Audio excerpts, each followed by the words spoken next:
This is a northern copperhead. It's not a full-grown copperhead, but it's still a good size. A snake like this still could give you a good nip.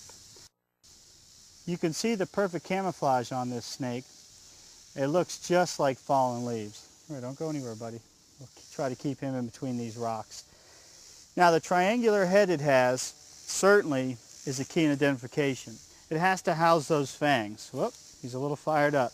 Now, not only does he have two powerful fangs, but what he has is, if one was to break off in my shoe or an animal, he's got up to 7 different fangs behind each one.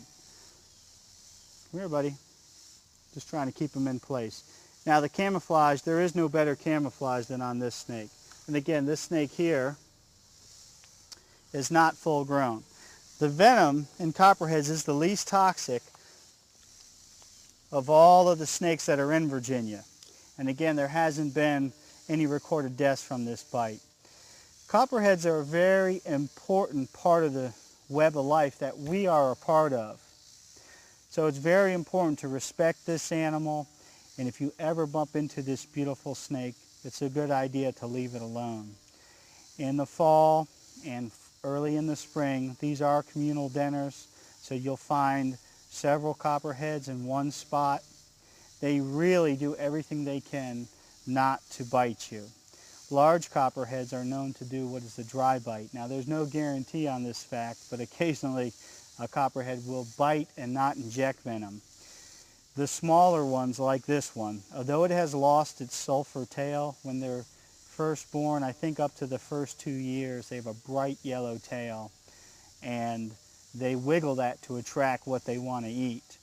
This one has lost it, and small ones, again, don't have the ability to do that, so whatever they bite you with, they're going to dump everything in you. Now, copperheads are pit vipers. They have holes on the side of their heads. And you can imagine hunting at night how important that would be. If they face one way and don't feel a warm animal, they turn to the left until those heat-seeking pits lock on to something warm, because us mammals give off a lot of warmth. They go to the left, it gets cold, and scan back and forth until they can figure out exactly where their prey species is, and then they bite. Venom is just a specialized saliva. What it does is, and rather than like the other snakes we caught today that have to wrestle with their prey, a lot of venomous snakes like copperheads will bite, inject the venom, and then move out of the way and let that venom kill the animal. Then they'll use those heat-seeking pits to locate the prey that's already dead. It's much easier to swallow something that's not biting and scratching, and that's what venom is. Copperheads are a good reason to stay on the trail. They are here, they are a common snake, and they're very important in rodent control.